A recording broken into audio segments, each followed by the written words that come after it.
Assalamualaikum warahmatullahi wabarakatuh. Bagaimana kabarnya siswa-siswiku SCT Asrama Maturutno saat ini? Semoga baik-baik aja ya. Ya, alhamdulillah kita kali ini bisa bertatap muka walaupun melalui media online yaitu media YouTube. Kali ini kita akan membahas atau memberikan materi pembelajaran mengenai zakat ya. Ya, tentunya zakat ini adalah merupakan rukun Islam ya. Merupakan rukun Islam yang keberapa anak-anak? Siapa yang masih ingat? Iya betul, yang ketiga. Kita coba cek, rukun Islam yang pertama ada syahadat, kemudian sholat, kemudian yang ketiga zakat, ya betul. Yang keempat adalah puasa, yang kelima adalah haji. Kemudian mengapa zakat ini diperintahkan ya? Ini yang menjadi landasan bahwa zakat itu diperintahkan oleh Allah, yaitu di surat At-Taubah ayat 103 yang artinya ambillah zakat dari sebagian harta mereka. Ya. Dengan zakat itu kamu bisa membersihkan ya. Jadi intinya bisa membersihkan harta dari sesuatu yang riba ya, dari yang kotor. Jadi harta kita itu disucikan dengan cara membayarkan zakat kepada orang yang mampu, seperti itu ya, seperti 8 asnaf yang sudah diperintahkan. Kemudian dasar hukum yang lain banyak sekali terdapat dalam Al-Quran, nanti bisa dibaca-baca sendiri ya, di pause dulu, videonya di screenshot. Ini sudah saya terangkan di sini banyak, pokoknya perintah tentang zakat itu di Al-Quran sangat banyak sekali ya. Hanya menyantuni orang fakir miskin ya, menunaikan zakat, infak, sholat. Saatnya selepas sholat itu langsung ada perintah zakat. Itu dalam hadis juga sudah banyak dijelaskan bahwa Islam dibangun atas 5 perkara itu ya, syahadat, sholat, zakat, puasa, dan haji sama dengan rukun Islam ini. Kemudian ancaman bagi orang yang tidak mengeluarkan zakat akan diberikan kekeringan ini ya, kelaparan ini. Kemudian harta yang bercampur dengan bila zakat bercampur dengan harta lain maka ia akan merusak hartanya. Ini jadi harus dipisahkan antara zakat dengan harta. Ya, harus dikeluarkan zakatnya, itu ya. Dan kesepakatan ulama sepakat bahwa hukum zakat adalah wajib bagi umat Islam ya. Seperti itu. Pengertian zakat sendiri ini ya menurut bahasa artinya tumbuh berkembang. Berasal dari kata zaki ya. Dia tumbuh berkembang, artinya jadi akan bertumbuh terus ya. Kalau dizakati, harta itu kalau dizakati akan tumbuh berkembang terus, tidak akan pernah habis, gitu ya. Jangan salah, dengan zakat nanti insya Allah akan diberikan tambah terus harta kita, seperti itu. Kemudian menurut istilah adalah mengeluarkan sejumlah harta tertentu itu seperti apa ya, seperti beras ya. Kalau zakat fitrah itu beras, kalau zakat mal berarti harta benda kita yang diwajibkan Allah Subhanahu wa taala untuk diberikan kepada golongan tertentu. Golongan tertentu itu apa? Fakir miskin ya, 8 asnaf itu ya. Kemudian dengan nilai dan ukuran yang tertentu pula. Ukurannya ada ya, seperti itu. Nanti kita akan bahas sampai selesai. Kemudian bedanya apa? Kalau sedekah itu sesuatu yang diberikan kepada orang itu dapat berbentuk materi ya, seperti uang, barang itu jika diberikan kepada orang lain itu namanya sedekah ya. Ataupun mungkin sedekah dengan non materi, dengan senyum, takbir itu sedekah. Kemudian infak itu apa? Infak pemberian yang diberikan yang dilakukan oleh seseorang yang sunnah maupun yang wajib. Jadi kan ada infak yang sunnah dan ada yang wajib. Infak sunnah itu misalkan mengisi kotak infak, itu kan sunnah ya. Enggak mengisi enggak apa-apa. Tapi kalau yang wajib itu seperti zakat itu ya. Itu yang seperti zakat itu wajib intinya. Yang sunnah adalah yang tidak ditentukan nilainya, sasarannya dan waktunya. Itu seperti tadi infak di masjid itu tidak ada ditentukan, boleh 1.000, 10.000. Terus waktunya kapan aja bisa, itu ya infak. Seseorang dapat berinfak kapan aja, di mana saja, besarnya pun berapa saja, begitu juga sasarannya tidak ditentukan. Nah itu namanya infak ya. Fleksibel, bebas, mau infak kapan aja seperti itu. Pembagian zakat ada dua ya. Yang pertama adalah zakat fitrah. Itu kemudian yang kedua zakat mal, ya. Itu zakat untuk diri sendiri. Zakat fitrah ini biasanya dilakukan sebelum sholat Idul Fitri ya. Kalau zakat mal itu biasanya harus mengikuti nisab dulu ya. Biasanya 1 tahun atau mungkin sudah memenuhi kadar tertentu, seperti itu nanti kita akan bahas. Zakat fitrah adalah mengeluarkan beras atau bahan makanan pokok sebesar 2,5 kg atau 3,5 liter, 3,5 liter ya, setiap orang yang akan dibagikan kepada orang-orang yang tidak mampu. Nah, jadi biasanya para amil zakat itu mengeluarkan zakat menjelang Idul Fitri ya. Agar orang yang tidak mampu di saat hari raya Idul Fitri itu bisa bergembira, bisa menikmati. Ya, bisa berhari raya Idul Fitri ya, yang kelaparan, yang tidak memiliki beras dan makan pun susah, orang gelandangan itu atau mungkin orang yang fakir miskin untuk makan aja susah itu bisa di saat hari raya itu bisa tercukupi gitu, intinya seperti itu ya. Zakat fitrah sangat menolong orang yang tidak mampu, baik mereka yang meminta maupun yang tidak meminta. Nah, begitu ya.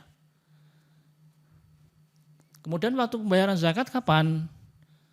Waktu pembayaran zakat fitrah itu boleh dilakukan mulai tanggal 1 Ramadan sampai menjelang Idul Fitri. Jadi sebelum Idul Fitri itu harus sudah dibagikan ya. Harus sudah dibayarkan. Jadi tugas seorang amil nanti misalkan mengumpulkan zakat fitrah ya. Sebelum hari raya Idul Fitri harus sudah disampaikan, diberikan kepada yang berhak ya, agar supaya ketika Idul Fitri itu sudah makmur gitu lah, bisa makan, bisa senang seperti itu. Kemudian siapa yang wajib mengeluarkan zakat fitrah? Ternyata syaratnya yang pertama adalah beragama Islam, ya pasti itu ya. Laki-laki perempuan sama saja semuanya wajib. Sejak usia bayi, anak-anak, usia lanjut semuanya wajib. Ya, jangan salah ya. Nah, ini tanpa toleransi ini sudah wajib.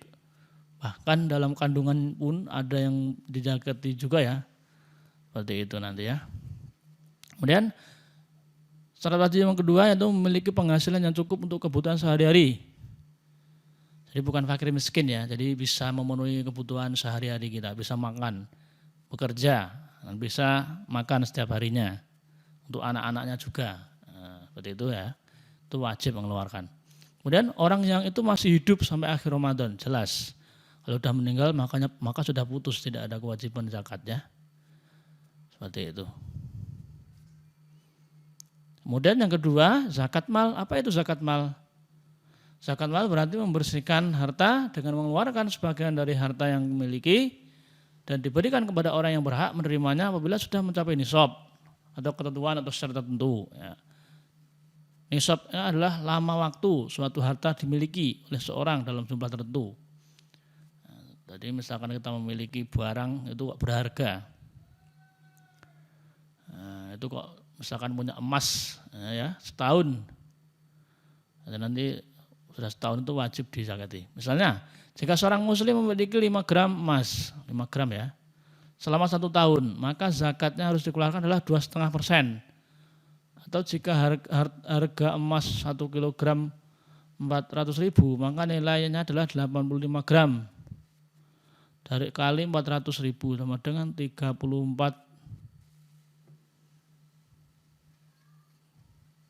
juta.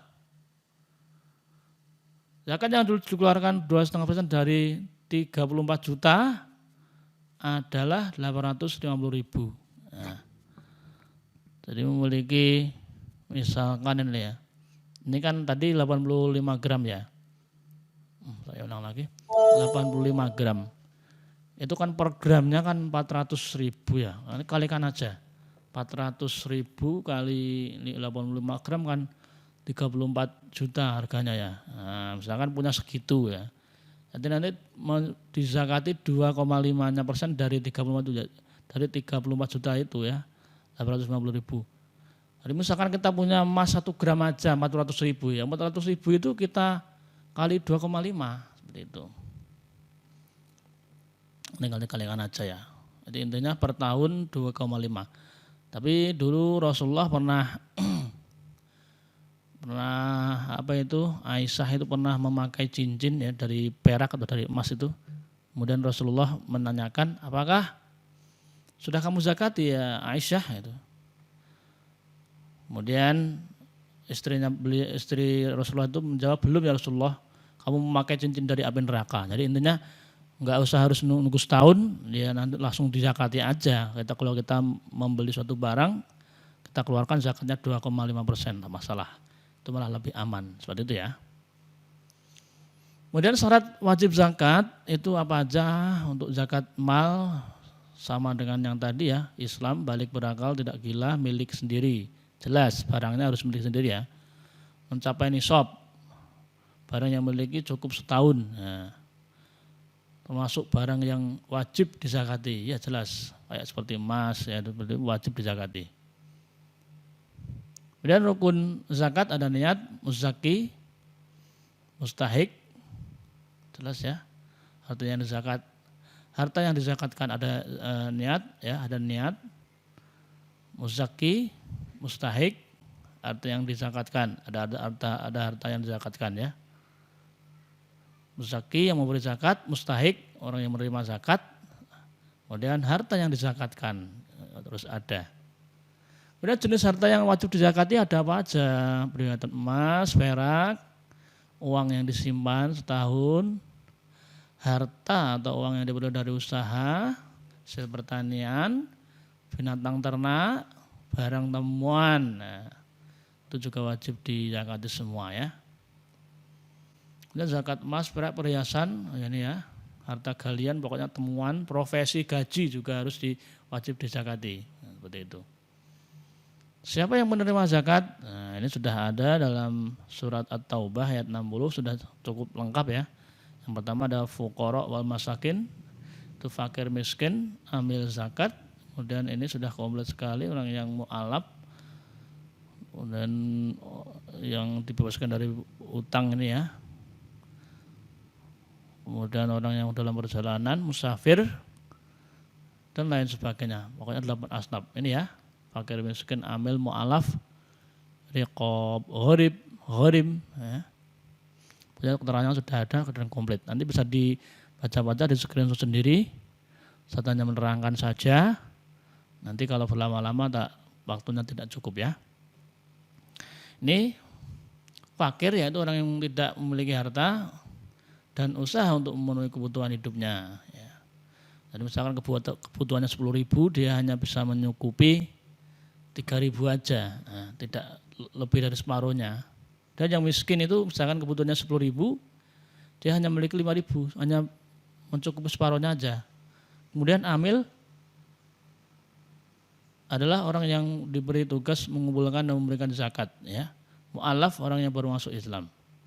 Riqab hamba sahaya yang dijanjikan Tuhannya akan dimerdekakan dengan membayar tebusan. Itu ya budak ya, riqab. Gharim orang yang terlilit utang karena diperlukan apa itu?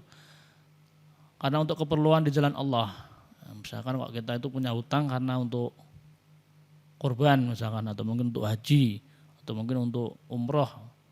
Ternyata hutangnya malah menumpuk ya, dipaksakan untuk umroh tapi malah hutangnya banyak dan tidak bisa melunasi. Nah, ini berhak mendapatkan zakat mal. Fisabilillah orang yang berjuang di jalan Allah. Misalkan berperang, misalkan berjuang di jalan Allah yang seperti ustadzah yang misalkan berdakwah di jalan Allah ya. Seperti itu. Guru juga termasuk. Ibnu Sabil, orang yang sedang dalam perjalanan tapi bukan maksiat dan kehabisan bekal, itu ya. Itu yang berhak mendapatkan zakat. Kemudian yang terakhir hikmah berzakat. Apa sih fungsi atau hikmah kita berzakat itu, apa hikmahnya? Yang pertama, membersihkan harta dan jiwa pembayar zakat dari sifat kikir, betul. Jadi biar tidak kikir ya kalau punya harta itu. Dengan zakat maka kita akan menjadi orang yang dermawan dan tidak rakus, tamak dan sebagainya. Dan yang kedua, membantu orang yang kesusahan, sulitan dari segi ekonomi, betul sekali itu ya. Jadi orang yang fakir miskin terbantu dengan kita membayarkan zakat, seperti itu. Yang ketiga, mendorong manusia untuk berjiwa sosial dan peduli kepada sesama. Betul, peduli sama ya. Yang keempat, mendorong manusia untuk bersikap jujur, bertanggung jawab atas harta yang dimilikinya. 5, mengingatkan manusia bahwa harta dan kekayaan hanyalah titipan dari Allah Subhanahu wa taala. Ya, betul. Oke, itu aja yang dapat Pak Guru sampaikan mengenai zakat mal dan zakat fitrah. Rangkuman nanti bisa dirangkum sendiri dari apa yang telah Pak Guru sampaikan. Kemudian nanti latihan menghitung, silahkan ya. Misalkan penghasilannya segini, nanti zakatnya berapa, ini nanti bisa di screenshot, di pause dulu, kemudian dikerjakan ya. Seperti itu. Oke, itu aja yang dapat Pak Guru sampaikan. Nanti kita sambung lagi di materi berikutnya. Terima kasih sudah menyaksikan video pembelajaran dari saya. Semoga bermanfaat. Wassalamualaikum warahmatullahi wabarakatuh.